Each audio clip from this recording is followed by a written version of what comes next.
High refresh rates have become the big talking point for gaming laptops in recent years. Thanks to the gains in performance, even budget-level gaming laptops are getting refresh rates higher than 60 Hz. Acer's flashy new gaming laptop, the $1,000 ROG Strix G15, is one of the least expensive laptops you can get with a 144 Hz screen. My review unit came with just an Nvidia GTX 1650 Ti, the entry-level option for serious mobile gaming. Is that enough horsepower to properly power a 144 Hz display? Let's find out. Asus says it designed the ROG Strix G15 in collaboration with BMW, which sounds interesting at first.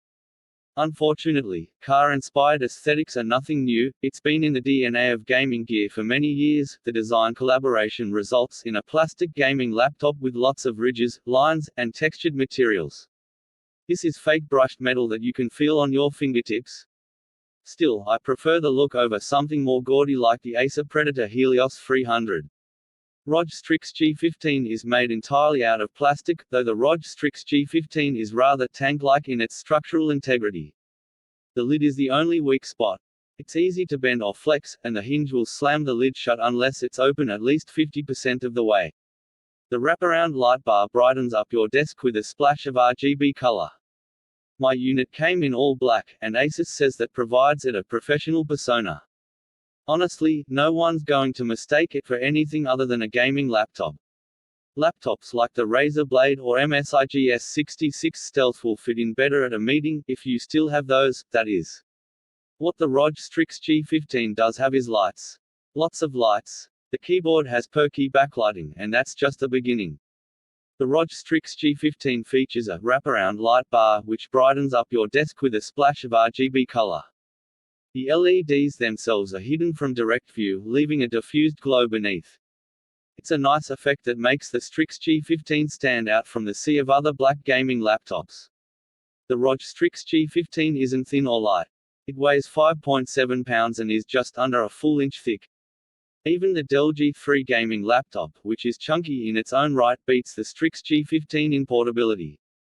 The Strix G15 also has a large footprint, thanks to the placement of the ports on the rear. To compensate, the laptop features a massive chin bezel. There's a significant gap between the display and the rest of the chassis.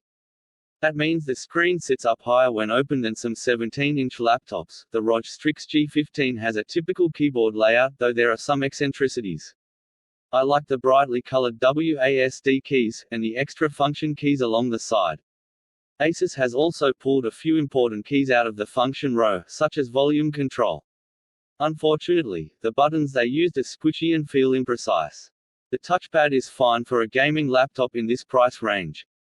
It has a smooth surface and tracks well enough, though Asus opted for old-school, left, and right physical buttons, which feels out of date and cuts into usable touchpad space. As with many Asus laptops, you can turn on a digital number pad on the touchpad, since the keyboard lacks one. It works reasonably well, but accountants won't be pleased. The ROG Strix G15 follows the trend of putting many of lesser-used ports in the back. That's where your video out options are, whether via HDMI 2.0 or USB-C. The USB-C port isn't Thunderbolt 3 and doesn't support power delivery. You'll need to stick with the proprietary barrel plug for charging, which is also located on the rear next to an RJ45 Ethernet jack. The only ports on the sides of the device are three USB 3.2 Gen 2 ports, along with a headphone jack. The right side is completely port-free. The Strix G15 doesn't include a webcam, like most Asus gaming laptops sold today. This decision makes some sense in a vacuum, as Asus knows gamers who stream will rely on a better external webcam. However, this decision is poorly timed given the sudden popularity of work from home. Lastly, the Strix G15 doesn't include an IR camera, or a fingerprint reader for secure Windows Hello logins. It does include the latest Wi-Fi 6 for connectivity, along with Bluetooth 5.0. The display is what makes the ROG Strix G15 an interesting gaming laptop. But not because the panel's image quality is all that impressive. It's subpar by just about every measure, and the colors are the biggest detriment. It only hits 65% of the sRGB color space, which is meager compared to the 98% of a laptop like the Razer Blade or MSI GS66 Stealth. Even the affordable Dell G5 SE hits 98%, as do mid-range laptops like the Lenovo Yoga C640. It has a slightly green tint to it, making my skin tone look downright sickly in a YouTube video we shot. In games, it's less noticeable, though. It's not a bright panel, maxing out at only 278 nits, but the matte finish helps avoid harsh reflections. Let's be honest, you'll probably be playing games in more dimly lit rooms anyways. The refresh rate is the true standout feature of the display. Just a year or two ago, 144 Hz was the standard for high-end gaming laptops like the Razer Blade. These days, 300 Hz screens have risen the standard, while the ROG Strix G15 can be configured up to a 240 Hz. It's still rare on gaming laptops at this price point, making the ROG Strix G15 screen a highlight of its gaming experience.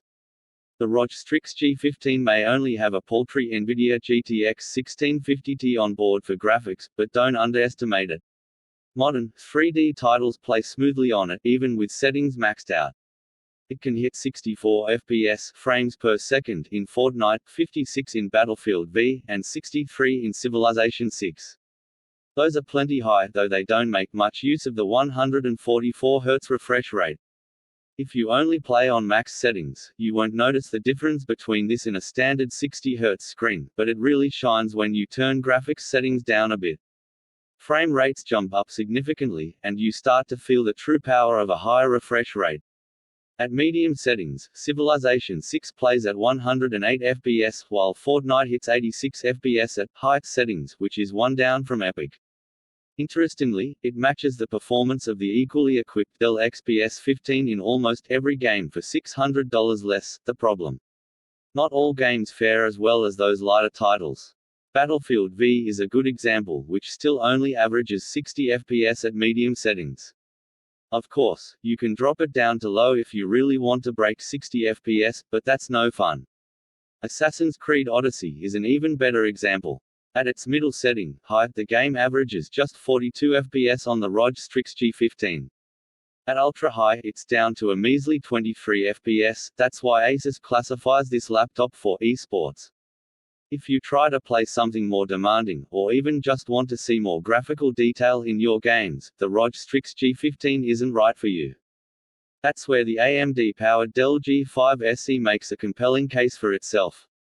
The AMD Radeon RX 5600M featured in the Dell G5 SE far outperforms the Nvidia GTX 1650Ti, in some cases, by as much as 48%.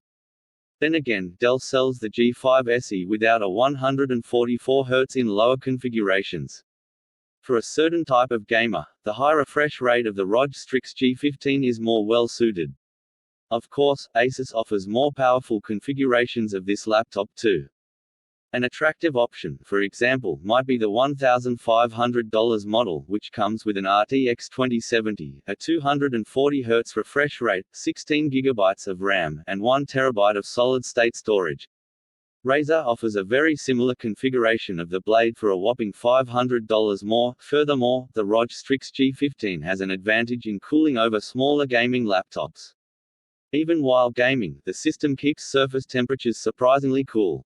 It's at the expense of fan noise and chassis thickness, but you'll appreciate the cooling temperatures on the palm rests after long gaming sessions. In performance outside of gaming, the Dell G5 SE once again poses a problem in the comparison.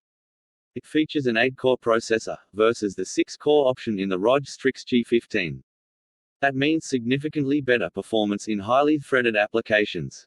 With its focus on gaming, that might not be a deal-breaker for the ROG Strix G15.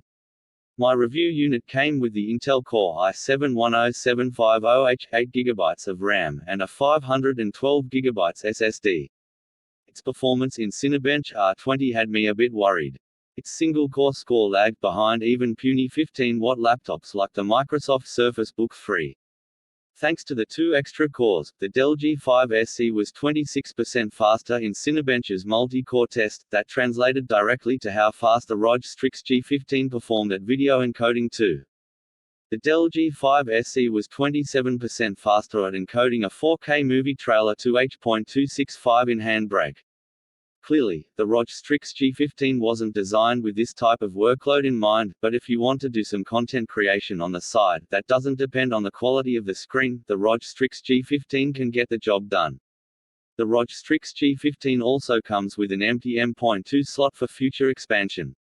You can also upgrade the RAM up to 32 GB. 3 hours and 50 minutes in our light web browsing test is not good, even for a gaming laptop. The Dell G5 lasts over 6 hours in this same test.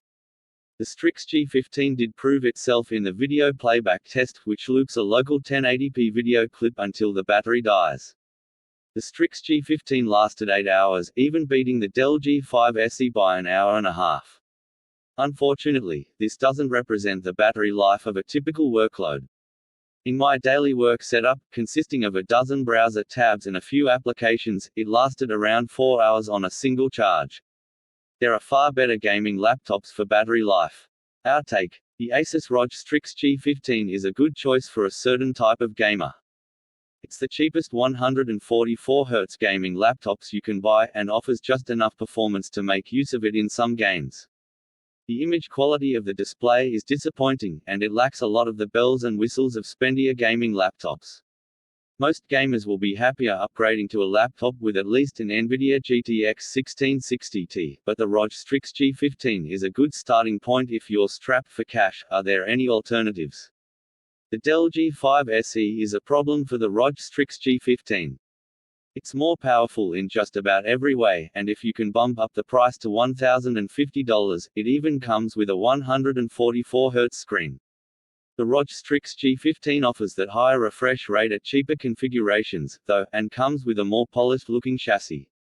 The $920 Lenovo IdeaPad 3i is one of the only cheap gaming laptops with a high refresh rate. It's 120 Hz rather than 144 Hz, but you'll likely not notice the difference. It comes with a slower Core i5 processor, but is also slightly cheaper than the ROG Strix G15. How long will it last? The ROG Strix G15 is a well-built laptop, but its graphics card isn't the fastest. In a few years, you may find that newer games struggle to play smoothly on it. However, the ability to upgrade the RAM and storage is a plus for the longevity of the ROG Strix G15. Asus offers standard 1-year warranties on its laptops. After that, you're on your own.